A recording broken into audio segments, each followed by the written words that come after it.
Showing off, don't wanna have to wait tonight. Wait tonight, better off. I'm gonna find my way tonight. Wait tonight, won't you talk to me? I wanna heal your sorrow. Won't you talk to me? We'll make a new tomorrow. Won't you talk to me? What makes this happy face?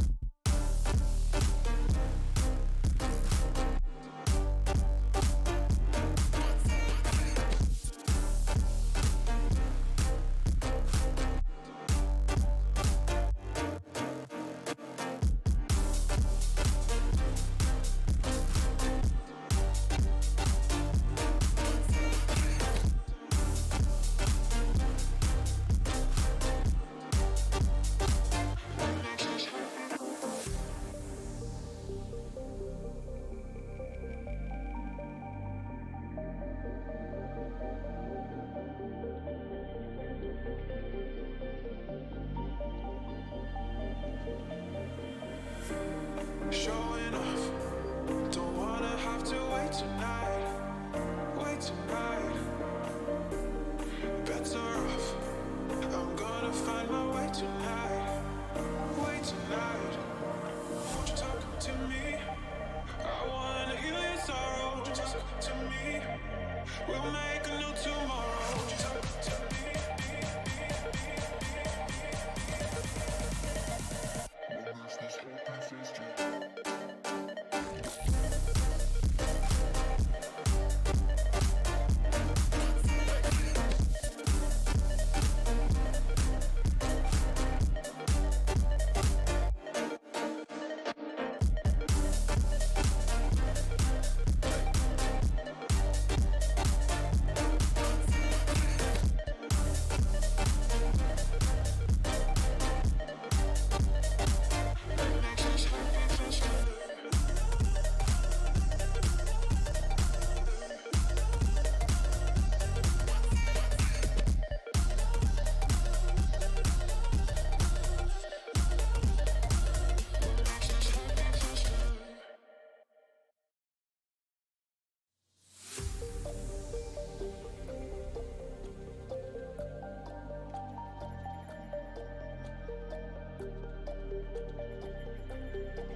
Showing off, don't wanna have to wait tonight.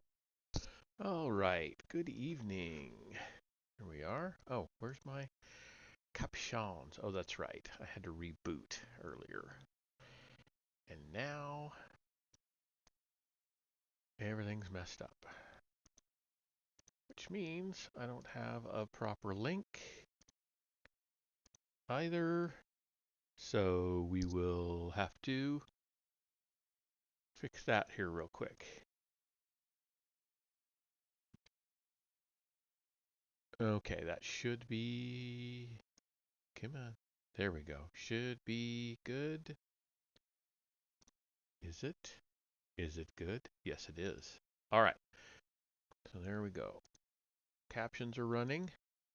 We're ready for chapter 2. I am going to have to stop a couple of times because I'm in the middle of a project I need to go check on every 15 minutes. So actually I have 10 minutes left, but let's jump into the chapter. Chapter 2 of The Problem of Slavery in Western Culture. All right. Patterns of continuity in the history of servitude. During the great slavery controversy of the... Oh, wait a minute. Let me get these cheaters on, or I'm going to be struggling here within a minute.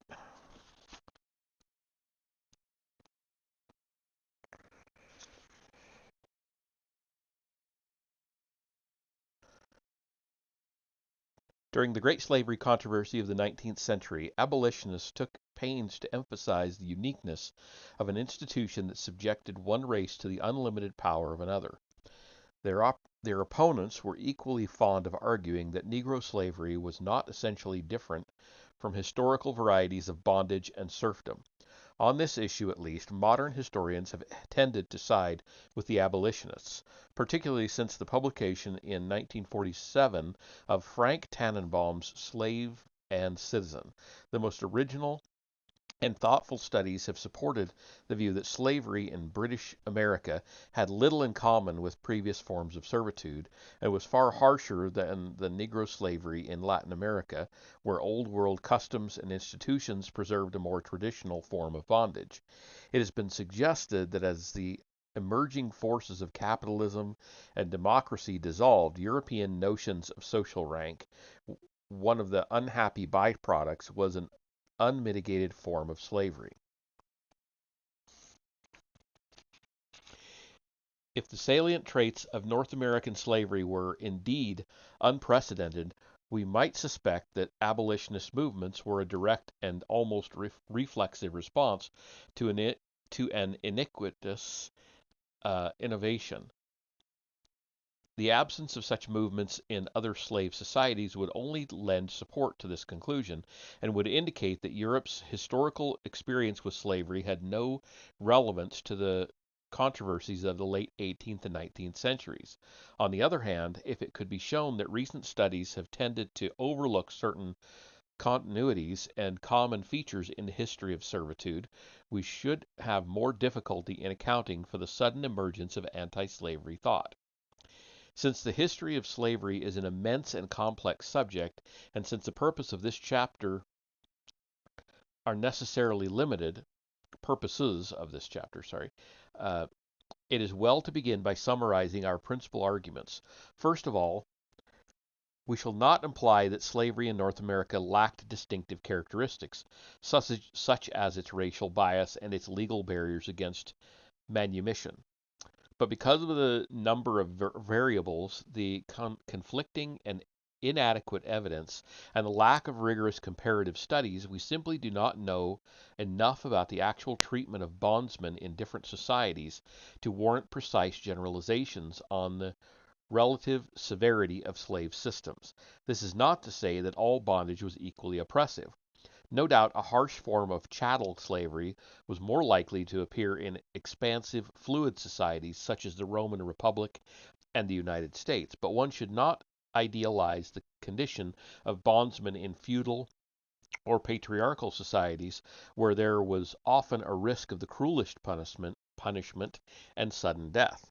Second, one must make a clear distinction between slavery as an abstract legal status and as an actual institution involving economic functions and interpersonal relationships. It is the latter aspect of slavery for which we lack satisfactory data, since few slaves recorded their thoughts, and until modern times scholars did not think the subject worthy of study.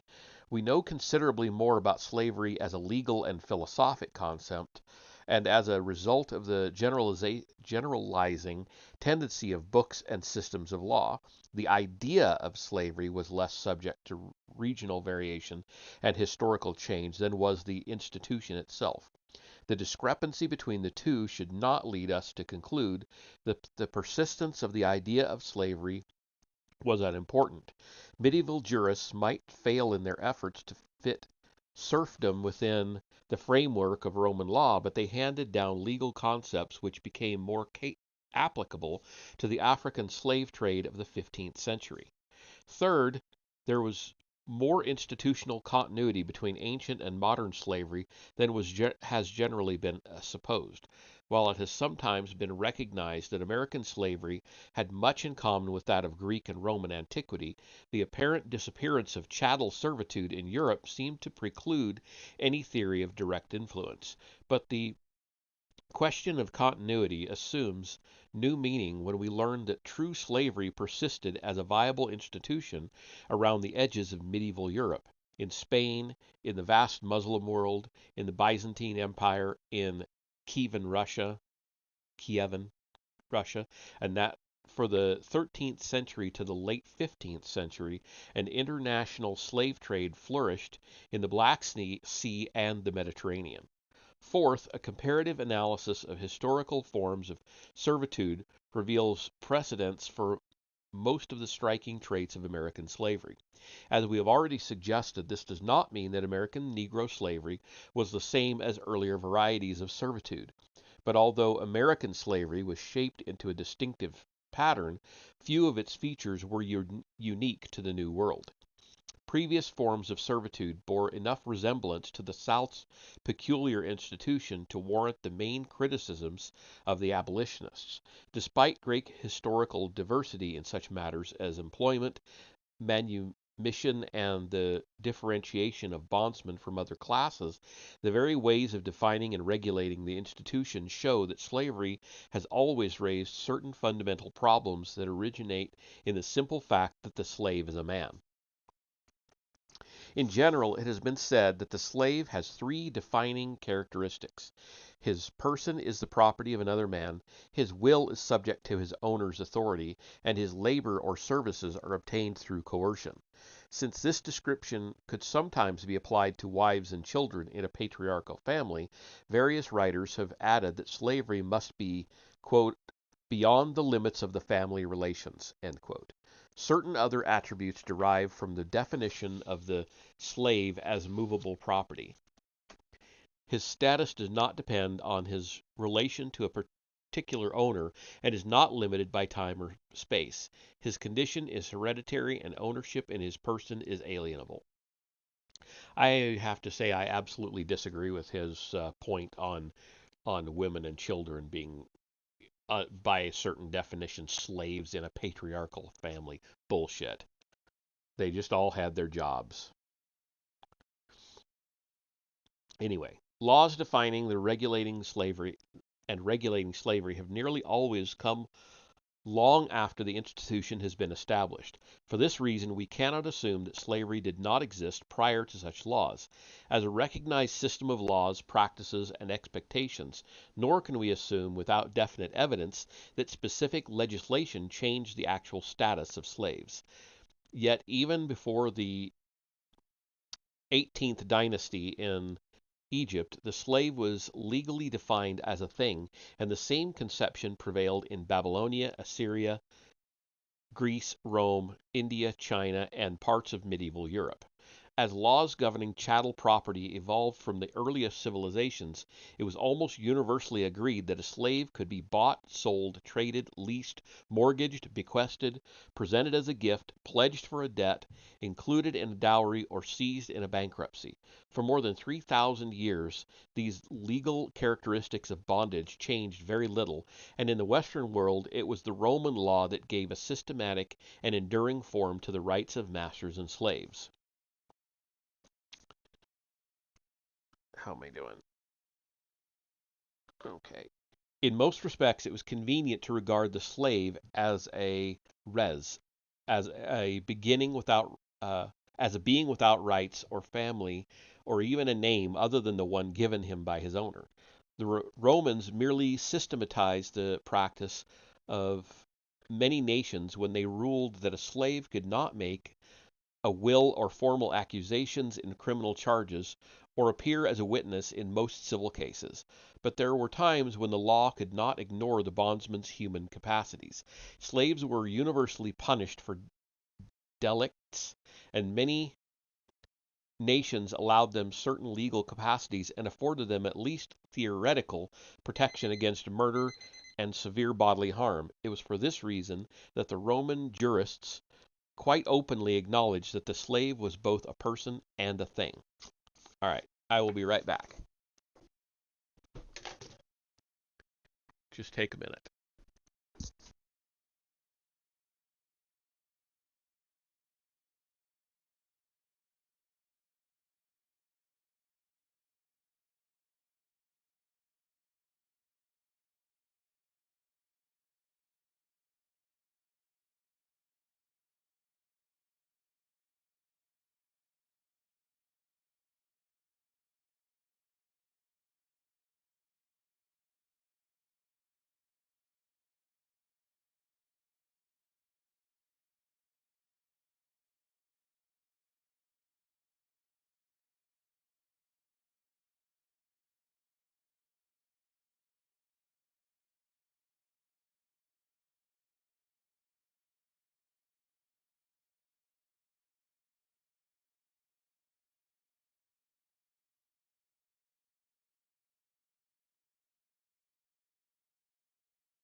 Okay, back to it.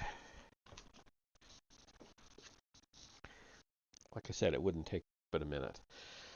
The slave's insecurity and rightlessness have customarily been contrasted with the status of the serf, who is bound to a particular lord, attached to a plot of land, and liable only for prescribed dues and services. This sharp distinction has been presupposed in theories of historical progress which trace the European slaves' ascent to colonus, serf, and free peasant, as we shall see. However, the transitions from one stage to another were seldom clear-cut. Not only did slavery and serfdom coexist and overlap, but medieval jurists tended to confuse the two conditions. French legal scholars translated the words servitus and servus from the Justinian Code as servage and serf. They regarded the French serf as legally subject to the almost absolute authority of his owner and as alienable by sale, exchange or gift. Similarly, Bracton identified the English villeins with the Roman servi, and carefully distinguished them from the adscripti and the colony, whose rights had been protected by the state. In theory, the villain was a chattel who could be sold apart from the manor and whose labor was unregulated by law. If his life could not be taken with impunity by his master, the same had been true of the Roman slave and the late empire.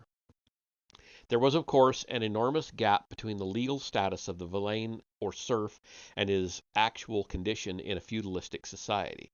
By custom and economic circumstance, the serf was in fact bound to the soil. There was no market for a mobile labor force and no incentive to maximize the production of agricultural commodities. No doubt serfs have generally escaped the worst pressures and insecurities of slavery, but a recognition of the limiting effects of customs and economic conditions only increases the difficulty of arriving at precise definitions of servitude. The word slave, even when confined to Negroes, hardly had the same meaning when applied to field workers, drivers, and trusted household servants. A similar variation in the condition of individual slaves can be found in most societies. The terms servant, bondsman, and slave have often been accepted as synonyms without overstatement. Catherine the Great referred to the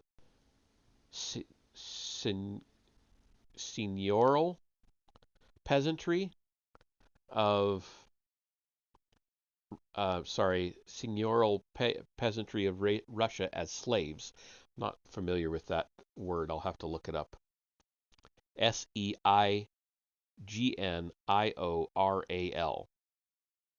Seignoral. I don't believe I've ever read that word before. Not serfs. No single definition has succeeded in comprehending the historical varieties of slavery or in clearly distinguishing the institution from other types of involuntary servitude. In most languages, moreover, the word for slave has been further blurred by metaphorical usage.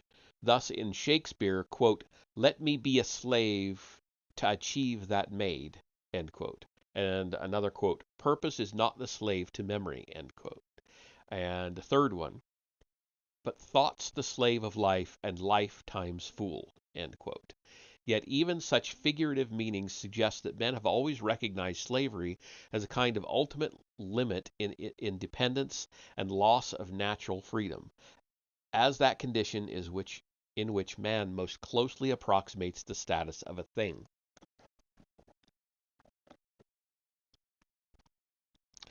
Though actual slaves never formed a significant percentage of the populations of China or ancient Egypt, in Greece, where they were treated as commodities and put to industrial and commercial employments, the number kept increasing from the Persian Wars to the time of Alexander. Historians disagree on the exact percentage of slaves in the total population of 4th century Athens, but Moses Finley states that the proportion was as great as in the combined slave states of America in 1860, and that the ownership of slaves in Greece was even more widely distributed among the free population than in America. The Greek economy was not so dependent on slavery as were the economies of the West Indies and the Deep South. Yet Finley argues persuasively that the institution was an integral element in Hellenic society. Moreover, quote, the cities in which individual freedom reached its highest expression was obviously Athens, where cities in which chattel slavery. Okay. The cities in which the individual freedom reached highest expression, most obviously Athens, were cities in which chattel slavery flourished. Okay, that makes sense now. Thus, the history of ancient Greece presents the same paradox that has perplexed Americans since the 18th century. Freedom and slavery seem to advance together. The rise and expansion of the Roman Republic was also intimately associated with slavery. Following Roman conquests in the east, a mounting stream of slaves flowed westward from Egypt and Asia, where debtors and children were sold to the invader, and from Greece, which bred slaves for Rome, much as Virginia and Maryland were later to do for the lower South. Frequent wars brought Rome additional numbers of prisoners. According to William L. Westerman, the proportion of slaves in the Roman Republic of the 2nd and 1st centuries BC was greater than that in any other nation of antiquity. As in Greece, bondsmen were employed in mining and handicraft manufacturing, and on the latifundia of Sicily and southern Italy where there developed a system of gang labor, professional management, and absentee ownership which in many respects resembled the plantation slavery of the New World. The Roman economy always rested on a mixture of slave and free labor, but this can also be said of the slave states of America. As the number of slaves increased and as bloody revolts broke out periodically, the Republic evinced the persuasive fear and harsh militancy that were later to characterize the West Indies and American South. Moreover, the Romans developed marketing techniques which would have seemed familiar to slave dealers of a later age. Crowds gathered at the slave markets and watched professional traders exhibit their human merchandise on raised platforms where the miserable beings were handled and forced to display their agility. Each slave wore a placard bearing his price and other specifications. The problem of the decline of slavery in later Roman history is so entangled with the question of the decline of the empire itself that one must be suspicious of any simple explanation. It appears that the condition of slaves improved at a time when the liberty of other groups was being eroded by economic hardship and the expanding power of emperors. While the servi benefited from legislation restraining their masters from the worst cruelties, the mass of agricultural workers suffered from oppressive fiscal policies and from the absorption of small farms into the great estates of the imperial aristocracy. Yet the course of evolution from slaves to serfs and from serfs to free peasants was not as direct or invariable as has sometimes been thought. Slaves and colony often worked together on a villa and were hardly distinguishable. But the wars of the 4th and 5th centuries brought fresh supplies of captives. Actual slaves still played an important part in the agriculture of Visigothic Spain, where the entire society was divided into two great classes of the free and unfree. During the Carolingian period, Jewish and Syrian merchants guided troops of slaves across Russia, Poland, and Germany to the Mediterranean. In the early Middle Ages, there were manufacturers, quote unquote, of eunuchs in Verdun and Sicily. It is nonetheless true that in most parts of Western Europe slavery declined and then virtually disappeared with the emergence of the feudal system. According to Mark Bloch, during the slow and profound transformation of the European economy, there was an overlapping and interpenetration of the systems of slavery and serfdom, so that servitude and dependencies of various kinds were modeled on the prototype of hereditary slavery, and such words as servus, knecht, and vassas, which had originally implied unlimited bondage, acquired new connotations of status, rights, and willing service. But such blurring of distinctions did not always imply an elevation in status. If the French serf was protected by local custom, and if there was little incentive to exploit his labor for commercial or industrial benefit, he enjoyed few legal rights not possessed by Roman slaves of the late empire.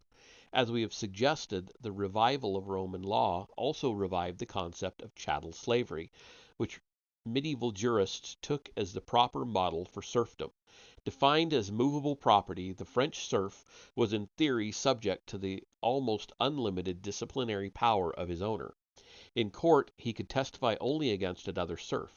Except by permission he could not marry the serf of another master.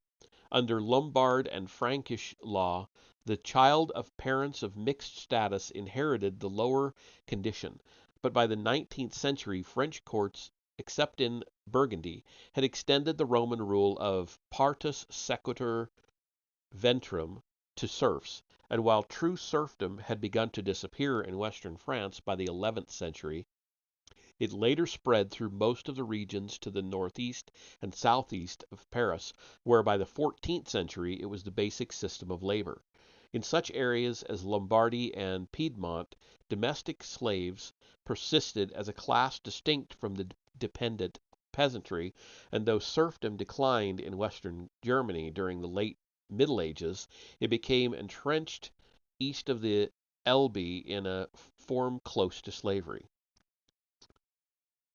In Domesday Book, approximately 10% of the recorded population were classified as outright slaves, legally no more than chattel goods. These people could apparently be killed if their owner by their owners without penalty. If a free man killed someone else's slave, he was liable only for the man's market value, and yet the slaves of Domesday were entitled by Anglo-Saxon law to specified annual rations, and by custom were apparently accorded certain rights to property and free time. They were also protected in some instances by the church, which as a great landowner possessed many bondsmen of its own. Villeins constituted the major portion of the English population as recorded in Domesday Book. The term villainous, however, is clouded with ambiguities. In France, the villain was a free commoner. English villains of the 11th century still retained certain vestiges of their former liberty, and at times the word referred only to a particular kind of tenure. But gradually villainous came to connote a vague status of almost total unfreedom that was easily confused with slavery, though English society was in fact divided into numerous classes of unfree workers, the coliberti, cocceti, cotari, Bordari, and so on. Bracton followed the great Bologna jurist Azzo in stating that all men are either free or slave.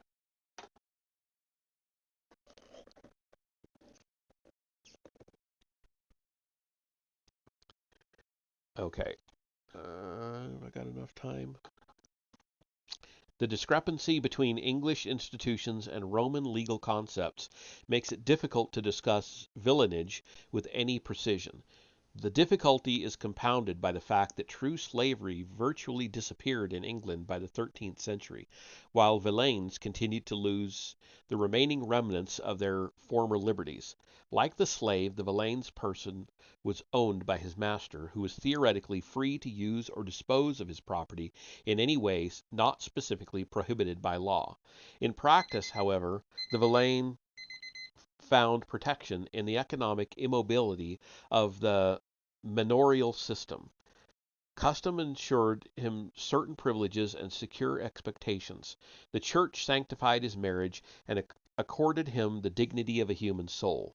The criminal law made few distinctions between free men and villeins, so that even Bracton affirmed the principle that while a villain was subject to the will of his master, he was free in his relations with the rest of society. This was not strictly true, as Glanville had observed. To the heirs or creditors of a master, or to the free woman who wanted to marry him, the villain was not a free man. Nevertheless, his servitude was peculiarly confined to the territorial domain of his lord, and limited by the customs and prescriptions of an organic society. Okay, time for me to break again, and I'll be right back.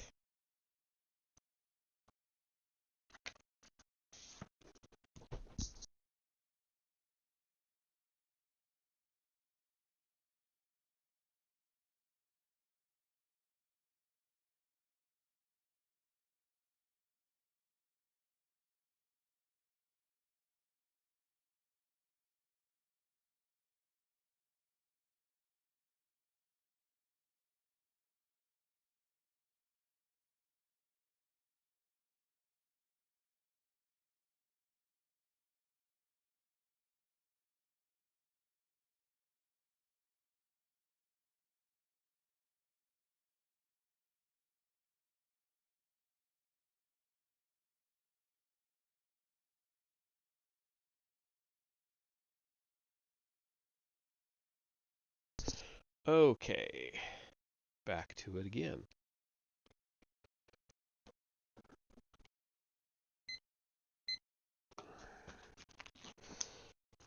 Okay.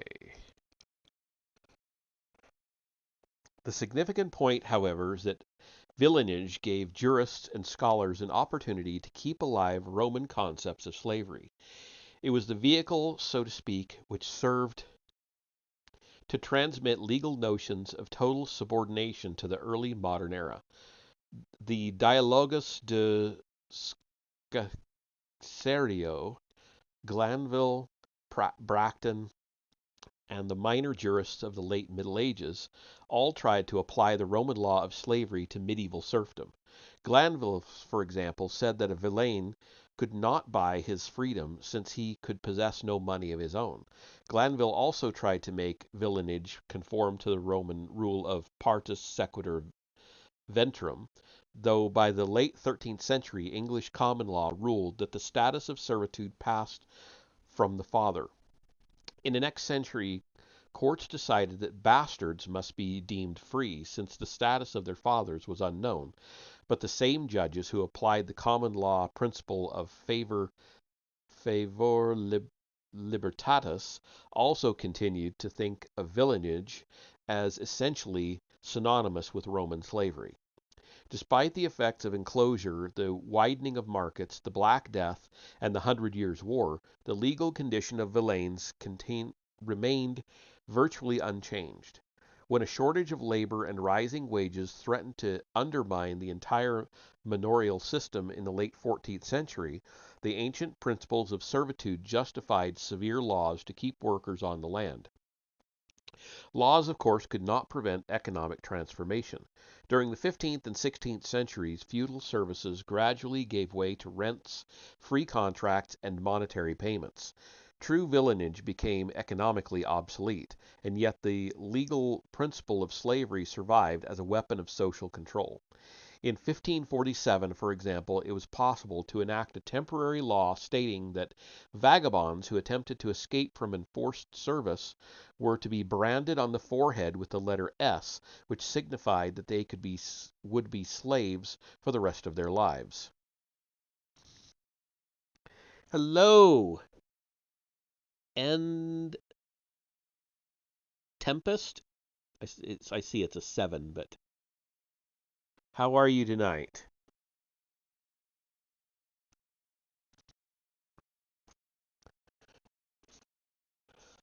I just noticed you came in. I hope it hasn't been too long. Oh, I guess it has. Sorry. I just noticed now, and it's already 10:09. So, whoops. Um, when I'm reading, I don't pay attention to chat very much. Sorry about that. There's a striking contrast between the fate of slavery in the insulated parts of medieval Europe and in the limited areas that retained commercial or military contact with the outside world. When the Saracens invaded the Iberian Peninsula, the existing system of slavery was much as it had been at the end of the Roman Empire, but the continuing struggle of Christians and Muslims brought a decisive change. For some 6 centuries, both sides enslaved prisoners of the opposing religion.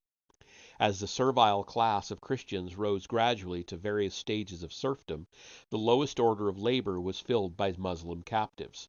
Throughout the Iberian Peninsula, the religious wars kept slavery alive as a vital institution with an unbroken continuity from Roman times to the revival of the Mediterranean trade. If chattel slavery all but disappeared on the feudal manors of Europe, it flourished in such urban seats of learning and civilization as Cordova and Constantinople, at the extremities of the continent, and it's revived and spread with the development of commerce. In the 10th and 11th centuries, Swedish merchants moving down the Volga and Dnieper valleys established contact with the Caliphate of Baghdad and the Byzantine Empire. Along with wax and furs, they traded Russian slaves for the spices and silks of the East. The merchants and princes of Kievan Russia looked on the export of slaves as one of their principal sources of wealth. At the same time, enterprising Venetians transported slaves captured or purchased on the Dalmatian coast to the harems of Syria and Egypt. This trade, according to Henry Perrine, was as vital to Venetian prosperity as was the later Atlantic slave trade to the economies of Britain and France. Long before the birth of Columbus, Genoese and Venetian merchants invented the distinctive institutions that would later be applied to the African trade and West Indian colonization. Arriving on the coast of the Black Sea in the 13th century, they ultimately established bases or factories which became thriving markets for the purchase of slaves. Like the later Portuguese who built forts in West Africa, the Italians were not required to seize slaves on their own. Tartar merchants swarmed to such posts as Tana and eagerly traded their children, neighbors, or captives for precious goods.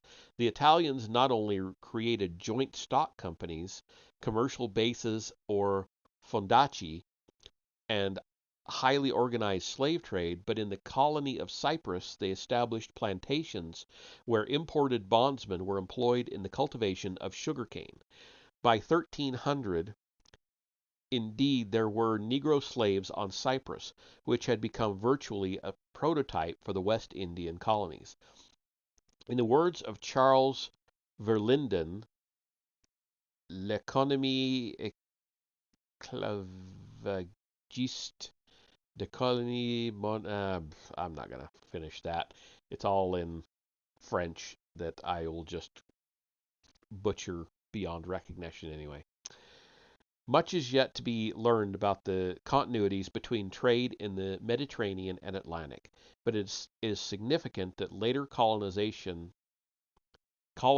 nations looked to the Italians for commercial theory and practice.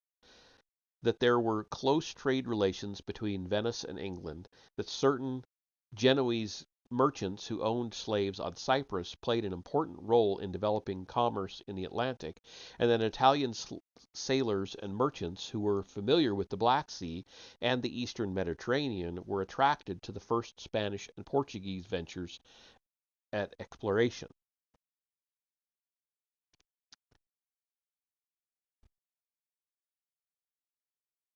Yeah. The great Mediterranean slave trade reached its peak in the 14th and 15th centuries. The tolerant Genoese provided Saracen traders with ships and Christian slaves, and even signed a treaty with the Kamchil Khan of Solgat for the return of fugitives. Tartars, Circassians, Armenians, Georgians, and Bulgarians flowed into the markets of Italy and Spain.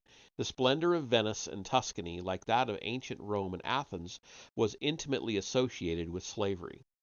Iris Origo has discovered that between 1414 and 1423, no fewer than 10,000 slaves were sold in Venice alone.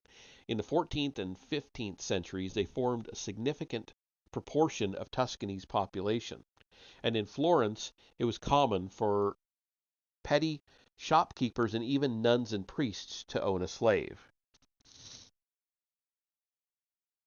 Ooh, 6 minutes. Okay. And though the sale of Christians was occasionally denounced as impious, and in 1386 the Venetian Senate outlawed the marketing of bondsmen on the piazza, it is clear that merchants disregarded all attempts at regulation. Italians felt no more need to justify the Black Sea trade than did the pagans, Jews, and Muslims with whom they mixed in the great markets of the East. In the same period, according to Charles Verlinden, Aragon and Catalonia were slave societies from top to bottom, the supply of Muslim captives from North Africa being augmented by Circassians and Georgians from the Black Sea. In the late Middle Ages, there were thus flourishing slave societies along the main routes of commerce from Russia and Egypt to Venice and the south of France. But by the end of the 15th century, as Alberto Tenenti has written, the merchants of Tana were only a memory. After surviving a host of invasions from the east, the slave markets of the Black Sea were finally sealed off by the Turkish capture of Constantinople and the Dardanelles. In Florence, the price of slaves rose so prohibitively that they soon became a luxury which only nobles or rich merchants could afford. Negro children could be kept as pets and presented as gifts in the Renaissance courts of Mantua, Milan, and Ferrara. Corsairs would continue to supply small numbers of bondsmen and slaves would toil in the great Renaissance galleys. But with the end of an organized commerce in slaves, the institution became increasingly associated with an extortive system of piracy and ransom. Italian merchants became more concerned with rescuing their friends and relatives from Barbary pirates than with acquiring slaves of their own. By 1600, the commercial slave trade had all but disappeared from the Mediterranean basin, and within the next century slavery itself would nearly die out in Italy, although it would persist in Sicily until 1812. But the Turkish conquests failed to have so decisive an effect in the Iberian Peninsula. Parts of Spain had become densely populated with slaves as a result of the Black Sea trade, piracy, and expeditions against the Muslims. By the 13th century, there had also been some Negro bondsmen in Catalonia, Aragon, and the realm of Majorca. The number had increased significantly by the end of the following century, although the supply was always limited by the necessity of buying or capturing Negroes from the Moslems. But in the very decades when the Turks were gradually extinguishing the trade of Genoese and Venetian merchants, Portuguese navigators were nosing south along the Atlantic coast of Africa. By establishing direct contact with Negro societies, they broke the monopoly of Arab traders. In the 1440s, various expeditions exchanging horses and other merchandise for black slaves, and after 1462, the Portuguese were exporting Negroes to Castile. During the following half-century, the slave trade slowly shifted from the Mediterranean basin to the coasts and islands of Portugal and West Africa, and then across the Atlantic to the Caribbean. And while new markets for labor were being developed in the New World, the Iberian Peninsula continued to absorb frequent shipments of Negroes who gradually replaced Arabs and Circassians in the lowest segment of the labor force. The number of slaves in eastern Spain declined in the 17th century, but they were still being imported from Portugal as late as 1785 for employment in the mines. It was not until 1836 that Spain prohibited the introduction of bondsmen who had previously lived in the colonies, and it was not until 1869 that slavery was finally abolished in metropolitan Portugal.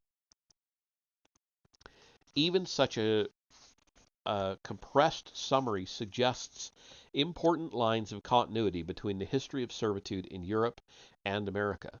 We must repeat that there was often a wide difference between the word for slave, with all its legal connotations, and conditions of unfreedom, which varied according to local custom and economic circumstance. And yet the basic characteristics of chattel slavery were clearly established in antiquity. The institution continued to thrive along the principal routes of trade and in fluid societies that allowed individuals relative freedom in the acquisition and use of property.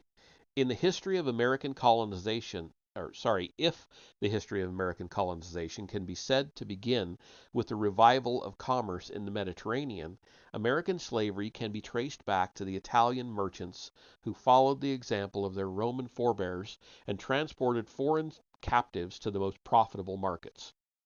Even in northern Europe, where true bondage was gradually replaced by other forms of labor, the continuing prestige of Roman law tended to perpetuate a concept of the slave as a personal possession almost totally subject to his owner's will.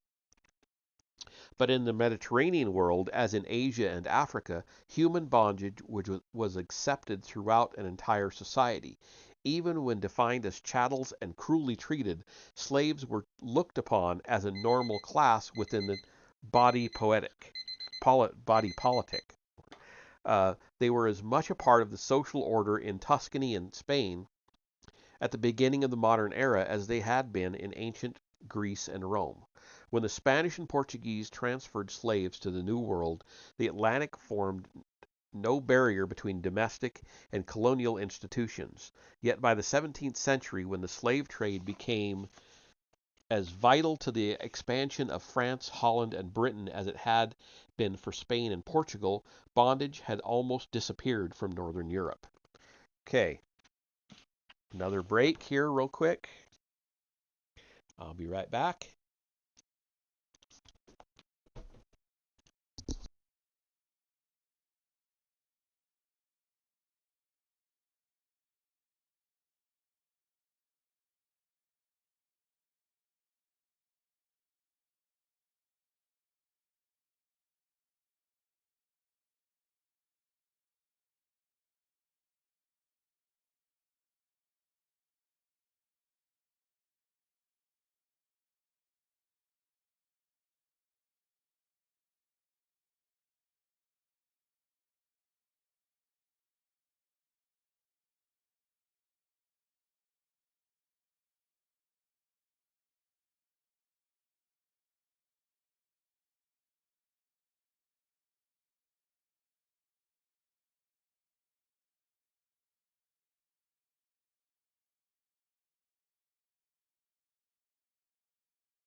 All right.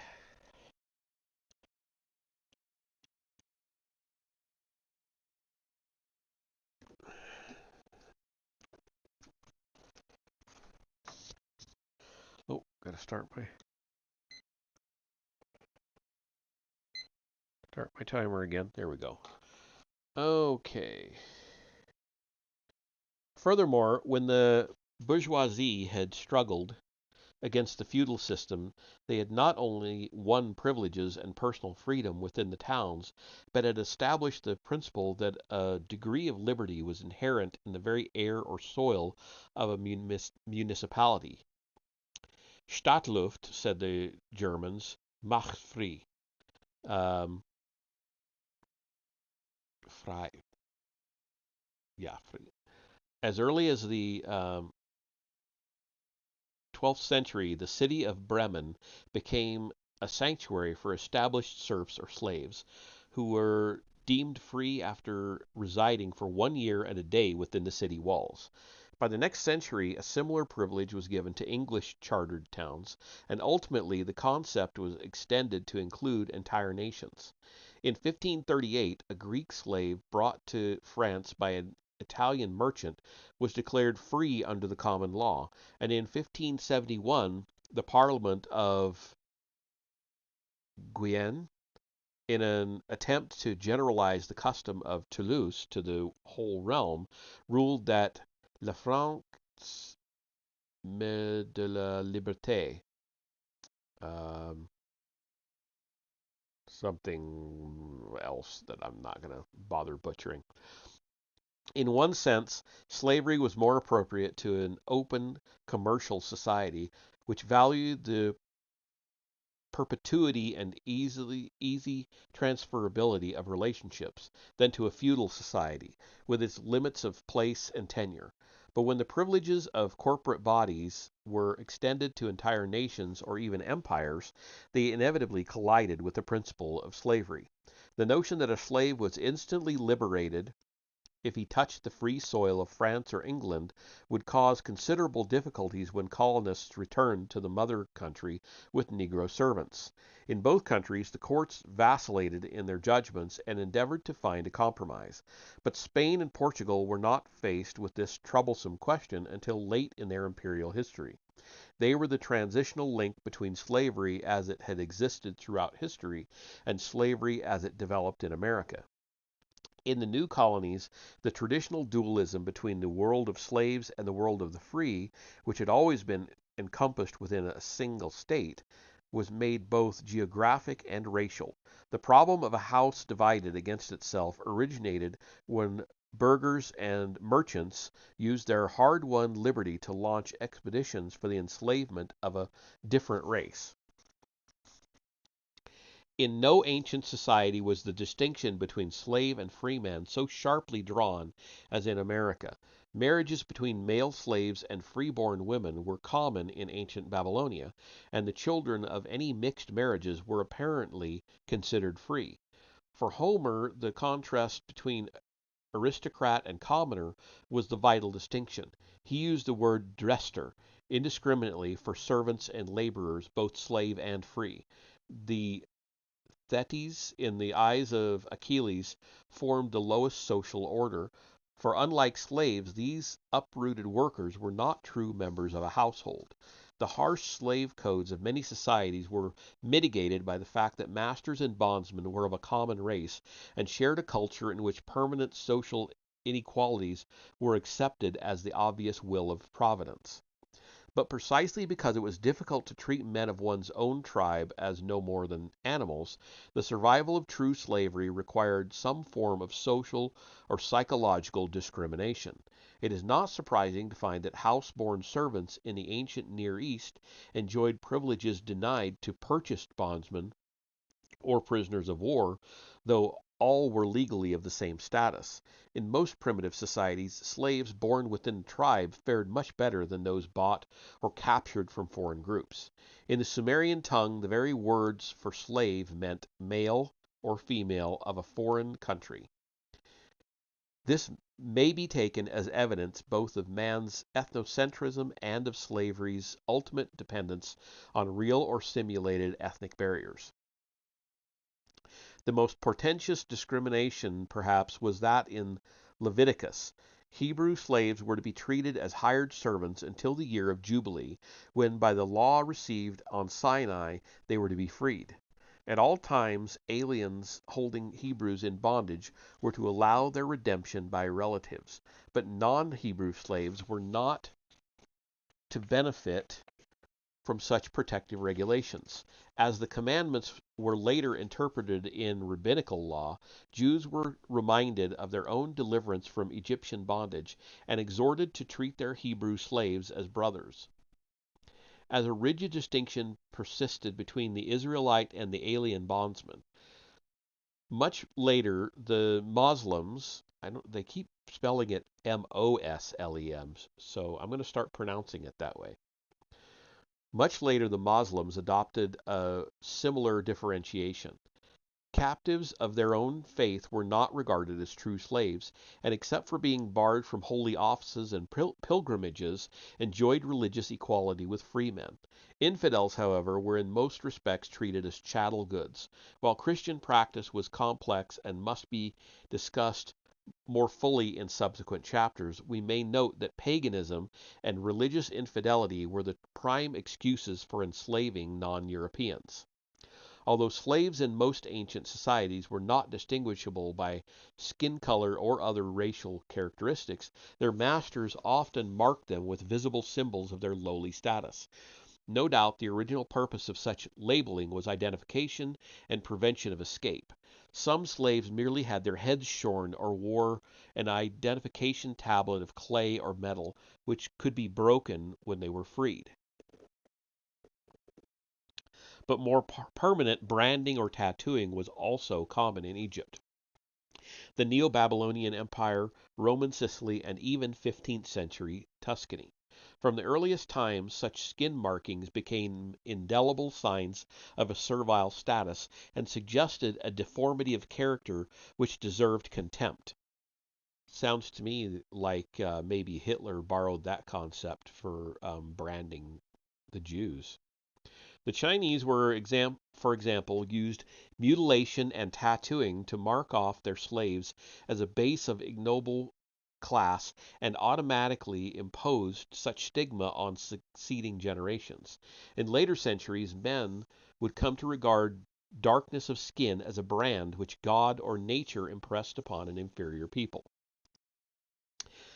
As one might expect, the Greek concept of slavery was more rational and secular than that of previous societies. Instead of marking their bondsmen with physical brands or tattoos, they defined the concept of slavery, or doulos, with increasing legalistic precision. As the slave became a member of a distinctive class, quote, a kind of possession with a soul, end quote, in Aristotle's phrase, he was cut off from legal relations with freemen. A slave woman, for example, could not marry a free man without first being emancipated. Roman law continued the trend toward precise definition of the slave's status and social relationships, further segregating him from ordinary society. Even under Constantine, the law ruled that if a free man lay with a slave, a free woman lay with a slave, she would be executed and he would be burned alive. Yet Roman slaves participated in cult worship and in the general life of the familia. During the feasts of the Saturnalia, they momentarily joked and caroused with their masters as equals, and if Romans usually showed more sensitivity to social distinctions between slaves and freemen, they seldom appeared conscious of racial differences.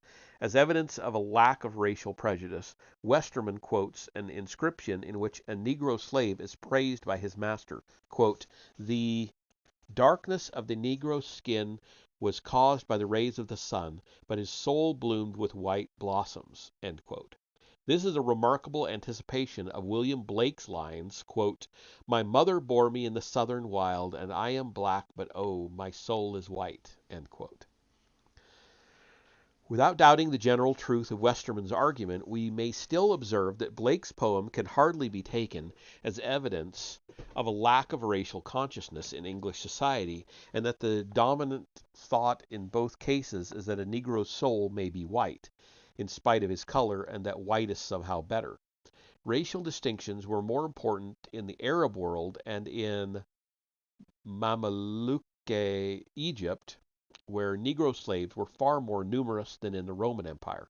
Although Muslim jurists regarded slavery as an unnatural condition that could be justified by only exceptional circumstances, they tended to relax their standards as Arab traders moved into the interior of Africa and returned with increasing numbers of Negroes.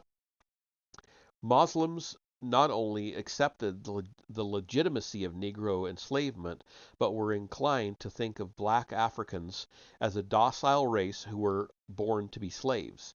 The Arabic word for slave, abid, was increasingly confined to Negroes, the abid usually occupying a lowly status in the Arabian Nights, and were despised and downtrodden in medieval Egypt.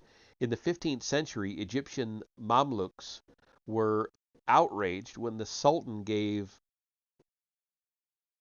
arquebuses to the Negroes, who had previously been no more than personal servants to Mamluk knights. In 1498, a virtual race riot erupted in Cairo after the Sultan had married the chief of his arquebusiers to a white Circassian slave girl. The Mamluk knights, who technically were slaves of the highest order, slaughtered the colored troops, including the chief of the arquebusiers, and the Sultan gave in to their demands. Is it arquebusiers? Do I pronounce it arque? Anyway, if anybody knows, let me know. In general, it would appear that colored slaves in Algiers, Morocco, and Tripoli suffered little discrimination in status or treatment. In China, the Tang dynasty, however, there was a definite connection between slavery and racial prejudice. Bondsmen had long been marked off as a criminal class, sharply differentiated from the quote-unquote good population. To kidnap or wrongfully sell a good person was a serious crime, and the victim was not considered to have been an authentic slave. But since foreigners were thought to be something less than human, the Chinese had no compunction about enslaving Koreans, Turks, Persians, and Indonesians. In Chinese eyes, even Persians were black, but a special contempt was reserved for the dark-skinned barbarians of the southern islands, whose inferiority was abundantly proved by their nakedness and primitive customs. During the 7th and 8th centuries A.D., large numbers of these men were transported to Canton. The Persian Gulf trade brought even a few Negro slaves to the booming southern port, where they were bought as curiosities. Because the Chinese feared pollution from inferior blood, foreign slaves were strictly prohibited from having sexual relations with native women. The slave who committed violence on a free man was condemned to death.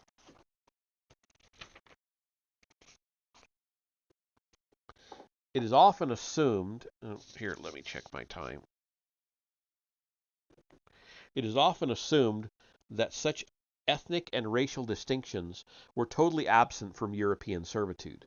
During the late Roman Empire, differences in status and treatment of servi and mancipia were largely the result of occupation, local custom, and mode of enslavement. As we have seen, the Latin words for servitude, which carried no ethnic connotations, were still in common use in the 13th century and were applied to various classes of serfs and villeins. But for a limited period in the 10th and 11th centuries, Germans sought to distinguish the servae of their own nationality from the captives who arrived from the East, and who were apparently given a far lower status. The foreigners were called sclavi, according to Charles Verlinden. The term died out with the trade which brought Slavic prisoners to the West. But in the 13th century, when the Genoese and Venetians began bringing cargoes of men out of the Black Sea, the word sclavus suddenly came into common usage in Italy. Because there was close communication between clerical scholars in Italy and parts of northern Europe, the word rapidly spread and was adopted in French and English texts as a means of distinguishing unfree foreigners from native serfs. I think I'm close enough. I'm going to pause. Yep. Okay. Be right back.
Okay.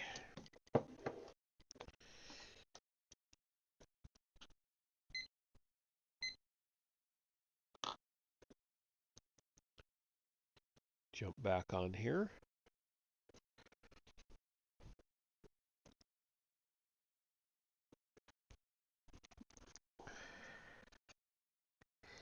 Okay, get those glasses back up where I can actually use them.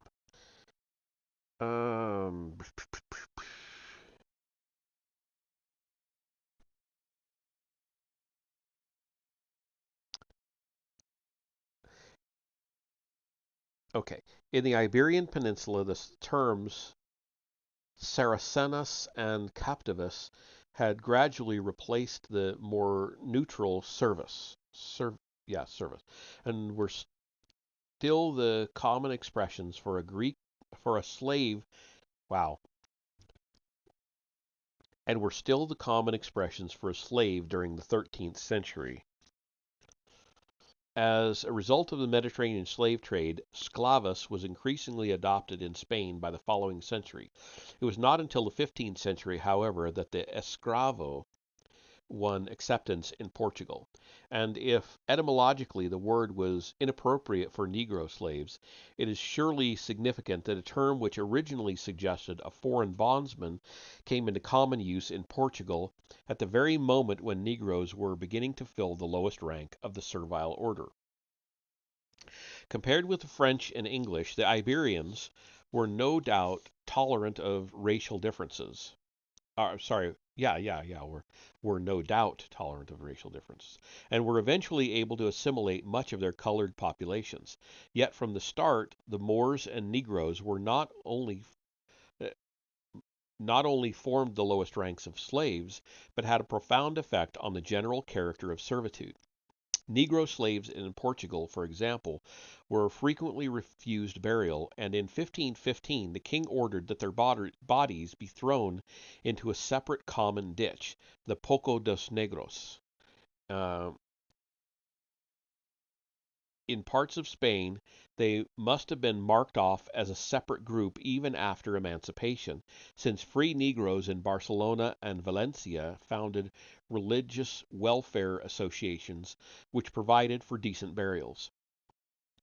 That these brotherhoods showed a sense of group consciousness is evident from their inclusion with a master's permission of Negro slaves.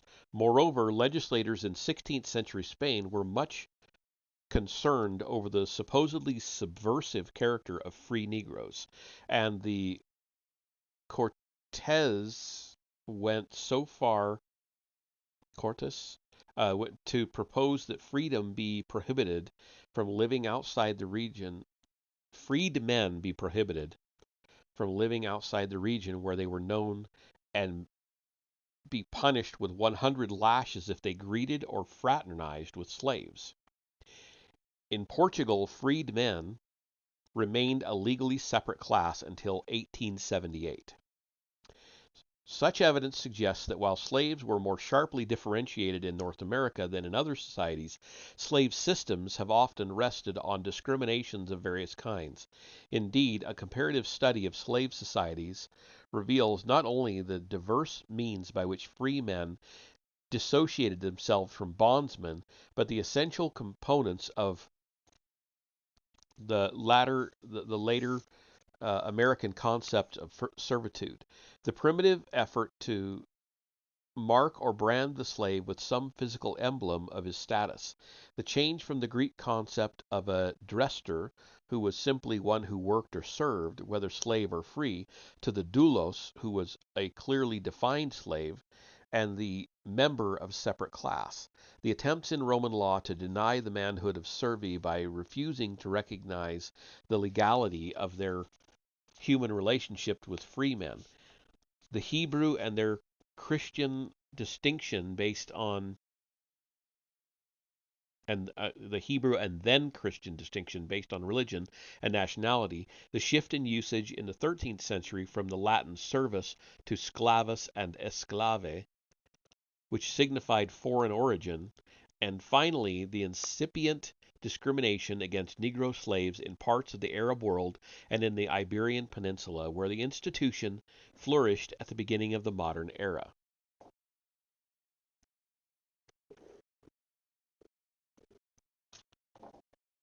The ease and frequency of manumission would seem to be the crucial standard in measuring the relative harshness of slave systems. If we had to be slaves and were allowed to choose the time and place of our servitude, we should obviously prefer a society that held out some hope of eventual freedom. And according to this standard, the British West Indies and the Southern States would unquestionably come near the bottom of the scale. Yet one should not assume an invariable correlation between the frequency of emancipation and the overall condition of slaves. In the nations of remotest antiquity, for example, an extreme rarity of manumissions was coupled with what appears to have been a relatively mild domestic servitude. In the ancient Near East, slaves were members of a household and might enjoy the privilege of marrying free men, and in the Neo-Babylonian period of conducting trades and businesses on their own. Since any man might become a slave through economic misfortune, there could be no sharp line separating bondsmen as an inferior caste. Nevertheless, Mendelssohn has observed that, quote, in view of the large number of slave documents from the Chaldean, the Persian, and the Greek periods, it is indeed very surprising that so few of them relate to manumission, end quote. There was no word for emancipation in Pharaonic Egypt, and not a single manumission contract appears among the documents of the late Assyrian period. Yet in Greece and Rome, where slaves suffered from a harsher exploitation, and where their status was a separate class was more sharply defined, manumissions were remarkably common. The ex-slave in 5th century Athens bore no stigma from his servile past, and some rose to positions of political or economic power. And even in Greece and Rome, the road to liberty was not without obstructions. As the Greeks developed a clearer conception of personal freedom, it became more difficult for a slave to cast off his disabilities at a single stroke. During the Hellenistic period, some Greek communities passed freemen's laws that provided separate regulations and restrictions for ex-slaves. The Roman Republic collected a 5% tax on manumissions, and in the 2nd century BC passed various regulatory laws, including one which confined freemen to membership in a single tribe. After the death of Julius Caesar, the warring factions violated an ancient Roman principle by enlisting slaves in their armies. This practice, coupled with increasing numbers of manumissions, aroused deep resentment and nourished a growing prejudice against the libertini, who were subjected to various legal disabilities. Octavianus Caesar either killed captive slave soldiers or returned them to their owners for punishment. As emperor, he secured legislation which strictly limited the number of slaves a master might free by testament, in order to protect the heirs against a heavy loss of property. For reason of both economy and religion, manumissions multiplied during the late Empire and early Middle Ages. Christian masters, particularly on their deathbeds, liberated faithful slaves as a pious act that might win atonement for sins. Yet in Spain, the slaves of the government and church, who had little hope of emancipation, enjoyed certain comforts and privileges denied to ordinary bondsmen, and free men were subject to so many disabilities that their condition was hardly better than that of slaves. Under Lombard law, an enfranchised slave was only half free, and even in Carolingian times, the descendants of a free man could not claim the full rights of the free-born until 3 generations had passed. By the 13th and 14th centuries, most Tuscan cities had adopted provisions from the Justinian Code granting full liberty to emancipated slaves. The offspring of masters and female slaves who were lodged in astonishing numbers in the foundling hospitals were considered free. Nevertheless, the plight of slaves and freedmen in medieval Tuscany was little helped by Christian charity and beneficent legislation. A brooding fear of what Petrarch termed the domestici hostis was everywhere apparent. Margherita d'Attini, referring to her own slaves as feminine bestiali, um, complained that, quote, "you cannot trust the house to them. They might at any moment rise up against you," end quote. Such attitudes carried over into a prejudice against freedmen, who were barred from the guilds and subjected to restrictive laws. With few opportunities for legitimate employment, the male freedmen joined the rogues and vagabonds who haunted the Tuscan highways. The females, who as slaves were accused of sexual promiscuity, often became prostitutes. There were so many tramps and homeless waifs in Rome as late as 1545 that Pope Paul III repealed an ancient law which had granted the right to claim freedom to any slave seeking refuge beneath the emperor's statue on the Capitol. Despite differences in ease of manumissions, slave societies have shown a nearly uniform severity in dealing with bondsmen who sought freedom on their own accord. The Hammurabi Code prescribed death for anyone who sheltered a fugitive or helped a slave to escape. In Rome, the efforts of the government were supplemented by private specialists, or fugitivari, who were trained to track down the most elusive slave. Throughout medieval Europe, the Church was ready to aid a bondsman who fled from a Jewish master, but other fugitives were punished according to the harsh law of Justinian. Pisa, Bologna, Florence, Lucca, and Genoa entered into agreements for the capture and extradition of escaped slaves. In medieval Tuscany, officials posted descriptions of runaways in the main squares of the cities. It was the duty of every citizen to join in the search. Any unknown colored man or woman came immediately under suspicion.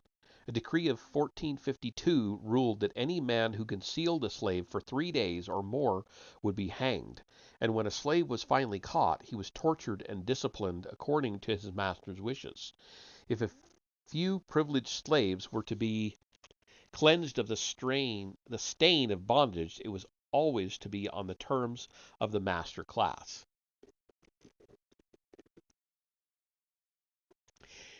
It is no easy matter to judge the relative severity of slave systems, since so much depends on local customs, social pressures, economic development, and the extent to which slaves are feared. It would appear that regulatory laws and the ease of emancipation are fallible guides when taken by themselves, yet these are often the only criteria we have for judging the slavery of antiquity and the Middle Ages.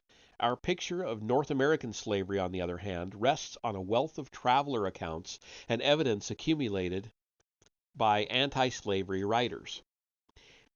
It is no apology for the cruelty and injustice of American slavery to suggest that if such evidence were available from other societies, the contrast might not seem so great.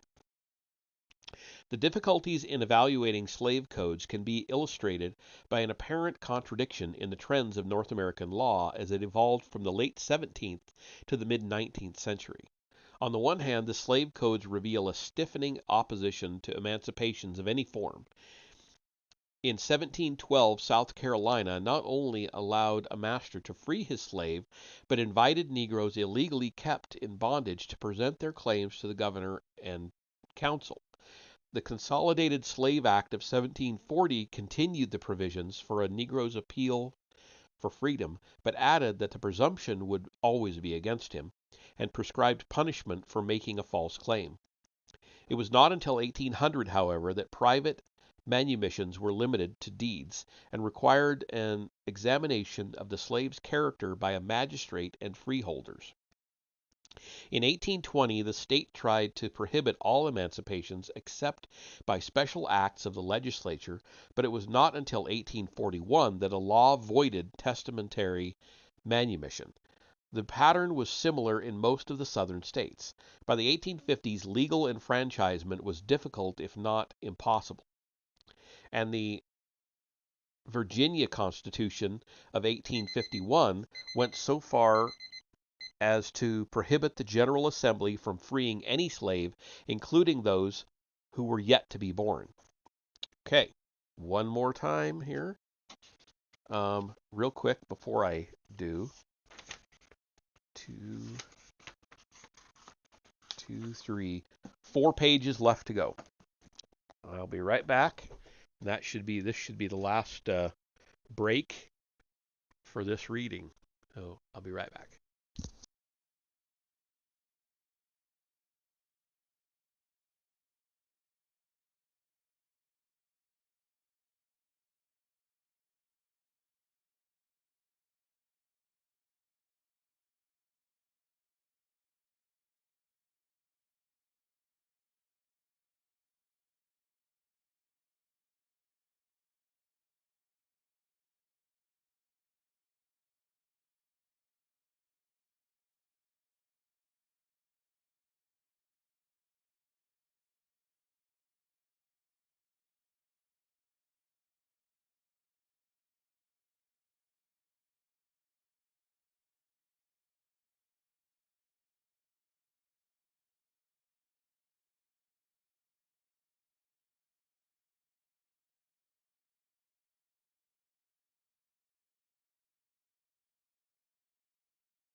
Okay.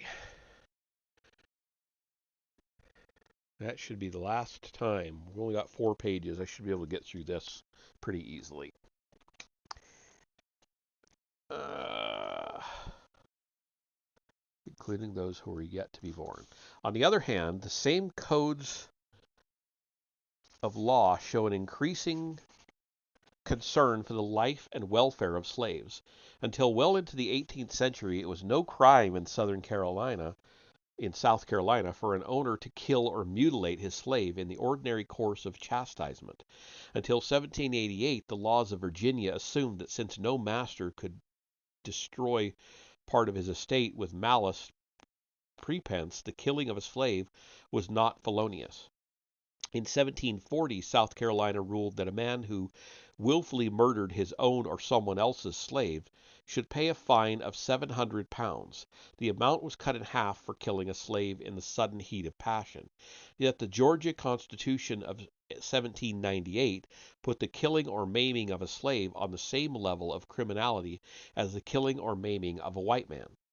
In 1821, South Carolina prescribed death for the deliberate and willful murder of a slave, and 6 months imprisonment and a fine of $500, killing one in a sudden heat of passion.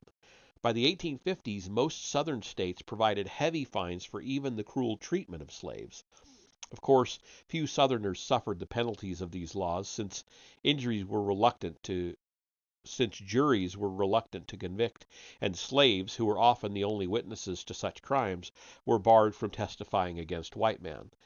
But it is also true that laws against manumission were often evaded. The laws and customs of every slave society gave evidence of the essential contradiction in thinking of man as a thing.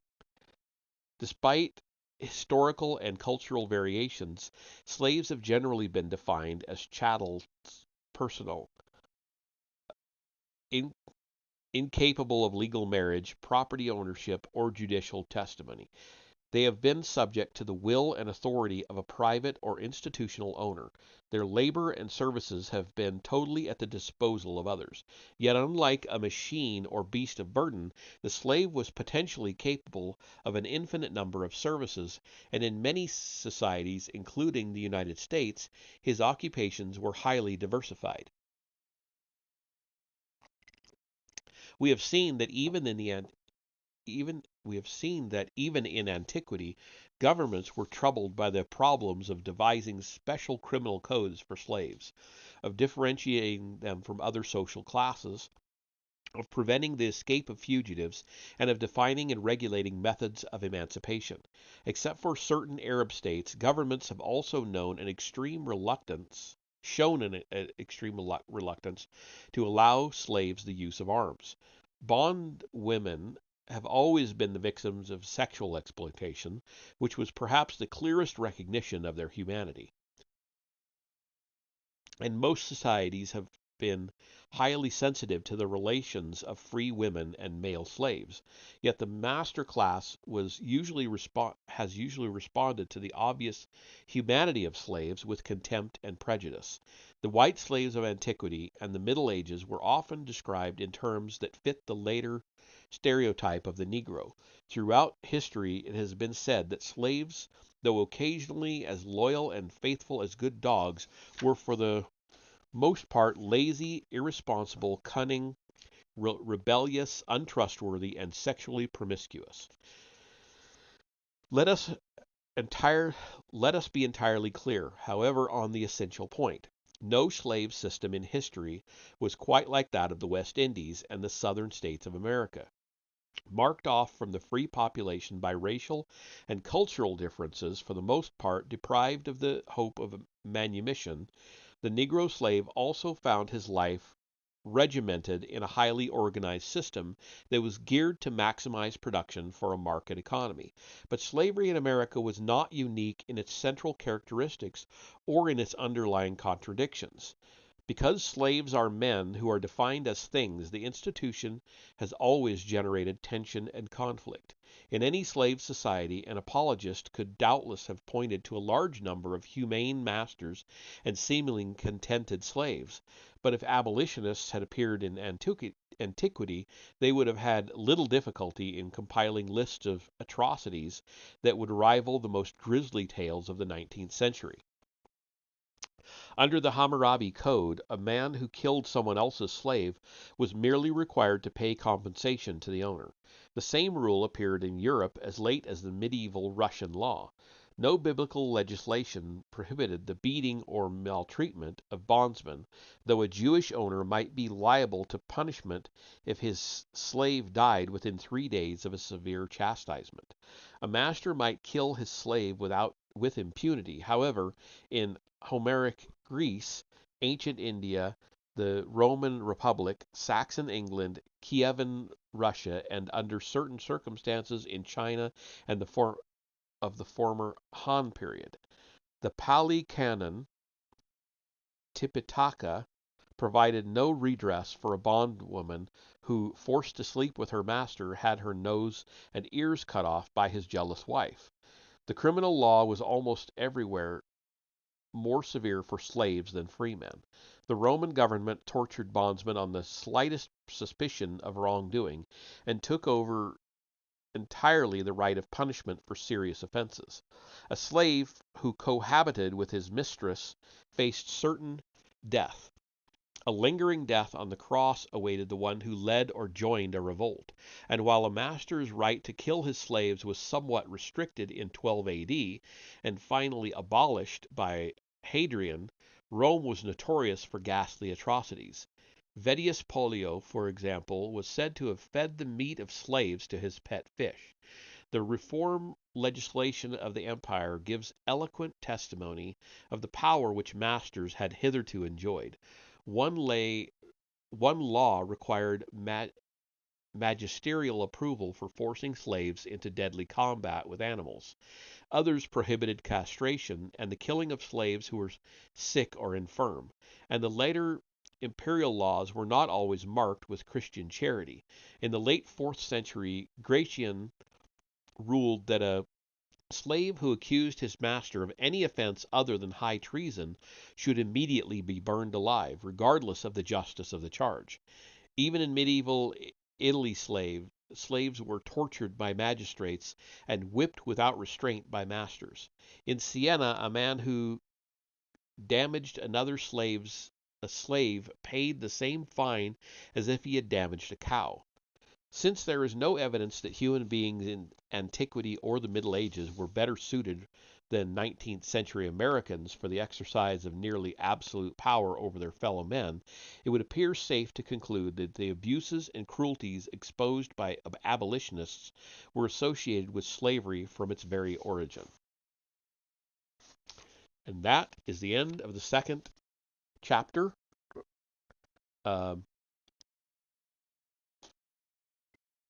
Which was quite a good and interesting read, I must say. That leads us to Chapter 3, Slavery and Sin, the Ancient Legacy, which we will get into on Tuesday. And, yeah, feel free to leave any comments. This video will be uploaded to YouTube within about a week. So if you have comments on it at that time, please feel free to leave them there. I read every comment, and I try to respond to every comment. So, all right, that'll be that. I will see you in the next one tomorrow night.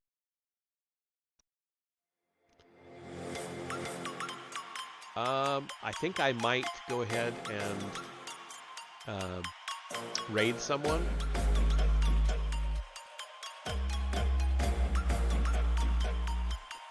It looks like we've got Kofugo is playing. Elder Scrolls Online. I haven't seen much of it, so I'm curious. So let's go on over and take a look at that.